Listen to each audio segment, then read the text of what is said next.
Hello students, now in these lectures we are going to study about the characteristics and applications of thermosetting elements.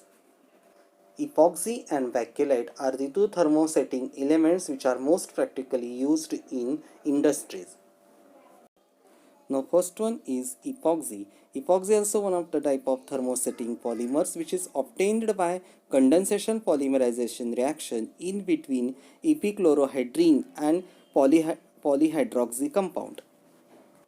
As you know that it is a thermosetting polymer, so it has a cross-linked structures or cross-linked compounding structures, and it is made by adding a different hardening elements. This epoxy material shows the following characteristics. First, it is a transparent and light in color. This material has a very much good opaque characteristics or opaque properties, hence this material look like a very transparent. This material have a very little shrinkage tendency. That means if this material come into contact with the fire, then somewhat shrinkage in its shape and size takes place. One of the important characteristics of this material is that it has a very much excellent chemical resistance and insulating property. That means this shows the better chemical resistance in a different chemical reactions. One of the advantageous characteristics of that material is it can be used up to 300 degrees Celsius temperature. That means it maintains its characteristics or properties stable at up to 300 degrees Celsius. And last one characteristic is that this material shows the extreme bonding strength.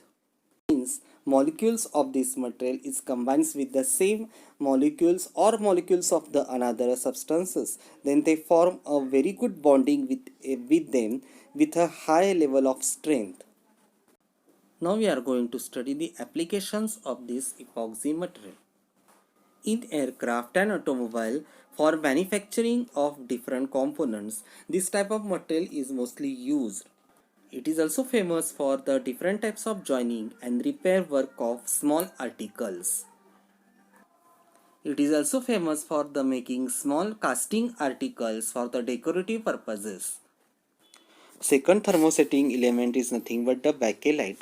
Bakelite is known as a phenol formaldehyde, or in short it is named as a PF.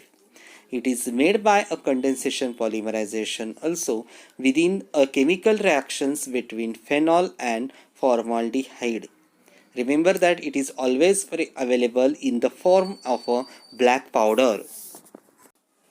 Other additives like a glass fiber pigments can be added in the bakelite to improve its desired properties. The bakelite material shows the following characteristics. It is a strong, rigid, and dimensionally stable. Due to these characteristics, it is very useful for making the different types of molds and different types of casting products. Another second characteristics is that it shows the better resistance to heat and chemicals. That means these two does not affect on the bakelite component. Now applications of bakelite are: it is used for making the different laboratory sheets. It is also used for making different types of paints and adhesives. It is also used for making the different vacuum cleaning parts. It is also useful for making the different types of knobs and handles. So student, I hope you betterly understood the two different elements like phenol formaldehydes and bakelates, which are come under the category of thermosetting polymers. Student, there is a homework on this topic. Solve this question in your MEM notebook.